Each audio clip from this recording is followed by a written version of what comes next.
નમસ્તે વિદ્યાર્થી મિત્રો. ધોરણ 8 विषय हिंदी पाठ 2 कच्छ की सैर. उसके लेखक है हरीश ढोलकिया. कच्छ निवासी हरीश ढोलकिया अध्यापक थे. शिक्षकत्व आपकी पहचान बन गई है. पूर्व राष्ट्रपति CAPJ अब्दुल कलाम के बहुचर्चित विंग ऑफ फायर पुस्तक का आपने गुजराती भाषा में अनुवाद अगनपंख शीर्षक से किया है. शिक्षण कार्य के आपके अनुभव, संशोधनात्मक लेखन कार्य तथा पत्रकारित्व आपके लेखन के क्षेत्र है. कच्छ मित्र में आप सुरखाब स्तंभ अंतर्गत लिखते हैं. आपका सर्जन कार्य अंगदनो पग, 400% आनंद तथा शिक्षण संबंधी साहित्य लोकप्रिय है. प्रस्तुत इकाई में आपने कच्छ का परिचय कराने का प्रयास किया है, जिसमें कच्छ एवं इर्द गिर्द के दर्शनीय स्थानों का परिचय कराया है. इस इकाई में अपनी संस्कृति का आदर, अपनी विरासत का संरक्षण, देश प्रेम आदि मूल्यों को विकसित किया गया है. कच्छ गुजरात राज्य का एक जिला है. भारत की प्राचीन मोहेंजोदड़ो संस्कृति के अवशेष यहाँ पाए जाते हैं. यहाँ के ऐतिहासिक, सांस्कृतिक तथा धार्मिक स्थानों का महत्व आज भी कायम है. भुज कच्छ का मुख्य नगर है. इस पाठ में कच्छ प्रदेश के बारे में बहुत सी जानकारी बड़े ही रोचक ढंग से दी गई है. विशाल भारत में अनेक दर्शनीय प्रांत है. दर्शनीय यानी के देखने लायक. सबका अपना महत्व एवं सौंदर्य है. सौंदर्य यानी के सुंदरता. गुजरात उनमें से एक अनूठा राज्य है. अनूठा यानी के अनोखा.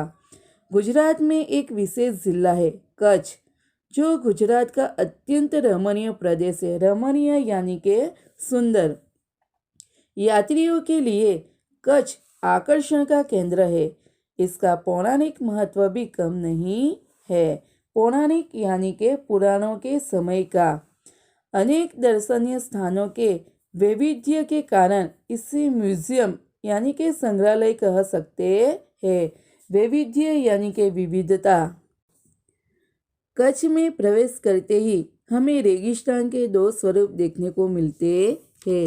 रेगिस्तान यानी कि रेतीला प्रदेश. एक छोटा रेगिस्तान और दूसरा बड़ा रेगिस्तान. इन दोनों में रेगिस्तान जैसा कोई लक्षण नहीं दिखाई देता. रेत कहीं नजर नहीं आती. अंततः यह अनूठा रेगिस्तान है. साम ख्याली को हम कच्छ का प्रवेश द्वार कह सकते हैं. प्रवेश द्वार यानी के अंदर जाने का मुख्य दरवाजा. कच्छ की यात्रा यहीं से आरंभ होती है. यहाँ से उत्तर दिशा की ओर यात्रा का प्रारंभ होता है. रापड़ से धोलावीरा पहुँचते ही हमारी प्राचीन संस्कृति मोहेंजोदड़ो का स्मरण होता है. यह स्थान 5000 वर्ष के अवशेषों का हिस्सा है. अवशेष यानी के बचे हुए टूटे फूटे हिस्से. इस प्राचीन नगरी के दर्शन से ही हम चकित रह जाते हैं. हमें प्राचीनता में आधुनिकता के दर्शन होते हैं.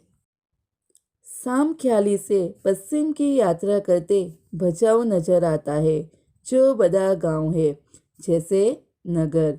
वहां से गांधीधाम औद्योगिक कारखानों का शहर है. औद्योगिक यानी के उद्योगों से संबंधित.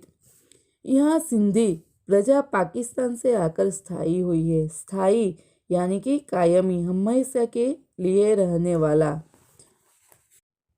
गांधीधाम, आदिपुर तथा गोपालपुरी उद्योगों के कारण विकसित हुई दिखाई देते हैं. आदिपुर में गांधी स्मृति का स्थान तथा पास ही कंडला बंदरगाह का बड़ा महत्व है. बंदरगाह यानी कि समुद्री जहाज़ों के ठहरने का स्थान. कंडला का विकास वहाँ की प्रजा के लिए महत्वपूर्ण है. कंडला से दक्षिण की ओर बद्रेश्वर अति प्राचीन जैन यात्रा धाम है. संगमरमर से बना 2500 वर्ष पुराना जिनालय भूकंप में खंडित हुआ। उसके पुनः निर्माण का कार्य जोरों से चल रहा है। इसे आधुनिकता का स्पर्श मिला है। मुद्रा शहर तहसील भी है। यहाँ अनेक उद्योगों के कारण विकास की दिशा खुली है। समुद्र के किनारे बंदरगाह विकसित हुआ है। यहाँ कुछ प्राचीन इमारतें हैं। समुद्र के किनारे तटीय यात्रा करते हुए हम मांडवी पहुँचे। तटीय यानी कि किनारे की। मांडवी अति सुंदर बंदरगाह है। बड़ा प्राचीन नगर है। इसी शहर में राजा का महल, पवन चक्कियाँ तथा समुद्र तट के कारण अधिक दर्शनीय बना है। यहाँ VRTI ग्रामीण संस्था है। ग्रामीण यानी के गांव के लोगों से संबंधित 72 जिनालय है। जिनालय यानी के जैन मंदिर। पास ही बिदड़ा गांव में अंतर्राष्ट्रीय अस्पताल है। अंतर्राष्ट्रीय लेके सब राष्ट्रों से संबंधित। मांडवी से आगे चलते डुमरा, कोठीरा, सुगरी और जखो महत्वपूर्ण गांव हैं। जैनों का प्राधान्य यहाँ नजर आता है।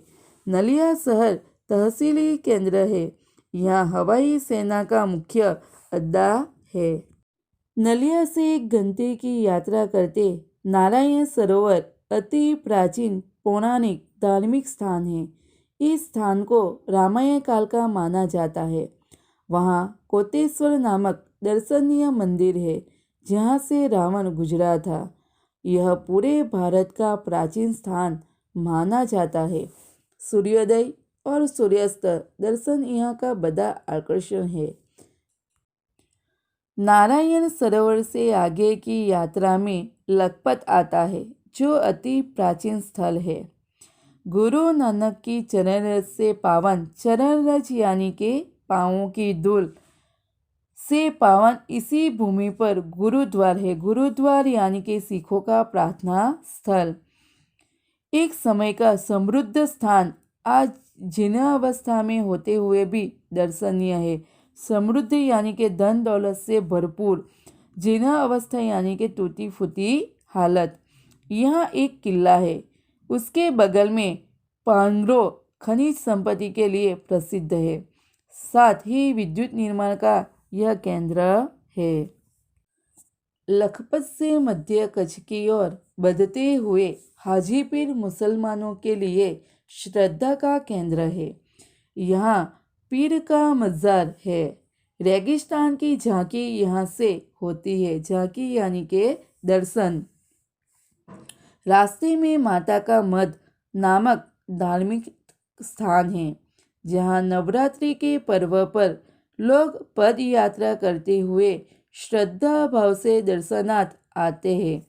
आगे नखत्राना प्राकृतिक नज़ारों का केंद्र बना है। रास्ते में चक्ष, पुरेश्वर मंदिर, वाधाई जैसे मनोहारी प्राचीन स्थान है।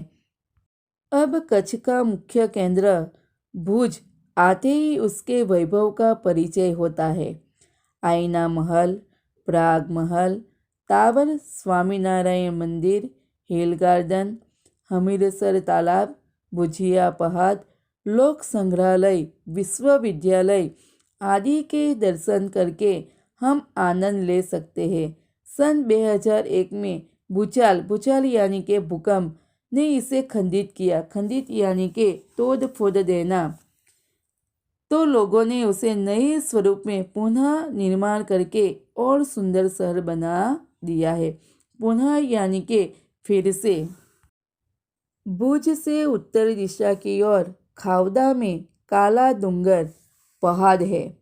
पहाड़ पर चढ़कर रेगिस्तान की झांकी करना एक अनूठा अनुभव है। सरकार एवं स्थानिक जनता द्वारा रणोत्सव यानी के रेगिस्तान में मनाया जाने वाला उत्सव का आयोजन होता है। देश भर से लोग यहाँ आते हैं। सफ़ेद रेगिस्तान को देखना एक आनंददायी घटना है। भुज से अंजार भी जाया जाता है। आगे बढ़ते हुए सुजन संस्था में यहाँ की प्रजा की हस्तकला का परिचय होता है। जैसल तोरल की स्मृति में मंदिर बना है जो ऐतिहासिक स्थान है। यहाँ से आदिपुर तथा गांधीधाम जा सकते हैं। सूरजबारी नामक स्थान से हमारी कच्छ यात्रा पूर्ण होती है जो अविस्मरणीय स्मृतियाँ छोड़ जाती है। कहा जाता है कच्छ नहीं देखा तो कुछ नहीं देखा। कच्छ गुजरात का गौरव है और दुनिया भर के लोगों के लिए किसी भी मौसम में दर्शनीय एवं आकर्षण का केंद्र है।